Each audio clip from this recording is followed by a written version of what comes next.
हाय सगळ्यांना नमस्कार, शुभ संध्याकाळ. संध्याकाळच्या बघा 9 वाजल्यात आणि आमच्या सैनिकांचा आराम चाललाय. आराम असं कसं त्यांना संध्याकाळचं लय काम असतं म्हणून ते आम्ही जागा येतवर त्यांचा आराम असतो. असं निवांत हवेशीर असं कशी झोपलेली म्हणजे त्यांना सुधच नाही अशा प्रकारे झोपले ते. गप्पा चूप. त्यांना काय हॉटेलच्या भाकरीच्या कणकण हलती ती नाही. 2 दिवस झालो हॉटेल बंद होतं ना त्याच्यामुळं मग नाही आणलं भाकरी. उद्या बिद्या आण त्याला. आज हाय चालू. काल परवा बंद होतं. 2 दिवस बंदच होतं. धार काढून आणली. दूध ठेवलंय आमचं आणि ह्या पण दीदीची मम्मी आल्या दूध न्यायला.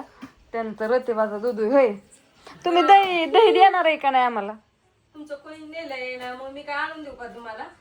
येता येता हातात घेऊन यायचं राव. आमच्या ज्ञानेश्वरी अगं संध्याकाळचं दही आणत नाही ती, देत नाही ती. सकाळचं द्यायचं असतं दही. म्हणजे तसं पण असतं होय. तसं असतं.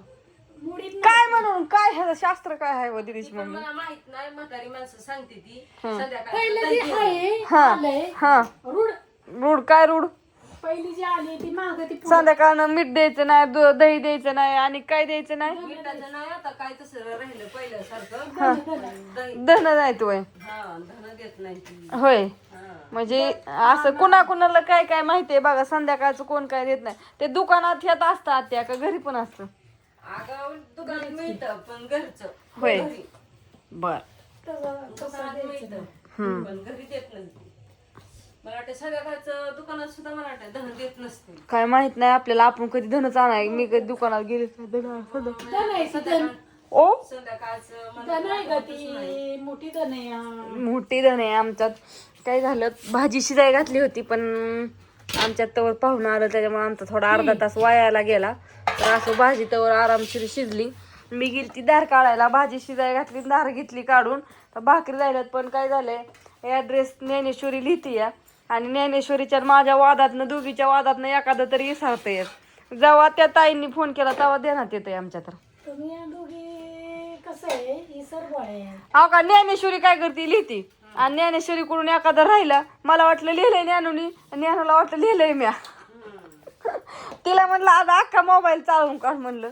मी अजिबात दोघीच्या वादात राहतय ना. त्या ताईंचं काय होते अर्धा किलो कुरडे होती ती विसरून राहिली या आणि त्यांनी आता फोन केला आणि 15 दिवस झालं. अहो ताई आमची ऑर्डर झाली नाही ना म्हणलं आता कसं करायचं इतक्या उशिरा. मग आता त्यांना दी डबल दी 15 दिवसाचं त्यांना दी डबल. आता 15 दिवस तो पैसे वापरले म्हणलं डबल. नाही त्यांना मी म्हणलं आवत आहे उद्याच दिवस नाही तर कुरिअर पॅक करणार. काम चाललंय पण शुक्रवारी टाकते. तुम्हाला 2 दिवसात मिळेल. पुण्याचीच ऑर्डर आहे. रविवार सोमवार तर जाईल. काल फोन केला असता तर त्यांचं अर्जंट गेलं असतं का नाही आज पोचला असतं व पण त्यांनी कालचा व्हिडिओ बघितला असं ना. आज कुरिअर पॅक केले. आज तरी येईल मग तरी उद्या तरी. मग काय आशाची जीवाची दशा. रिकामी आशा करीत माणूस असते ती येईना.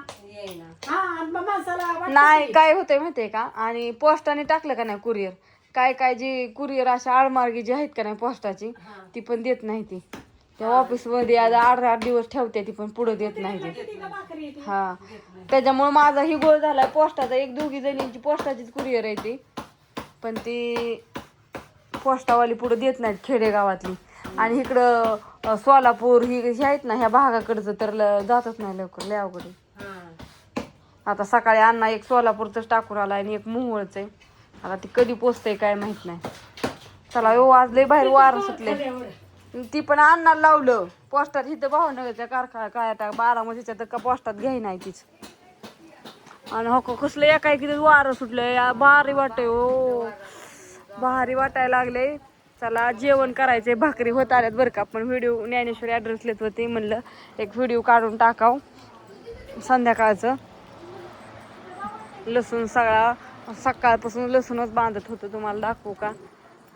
का इथं तसाच जागेवर पसारा आहे. तिथनंच उठली आणि मी तर तशीच धार काढायला गेली आणि आता गेल्या.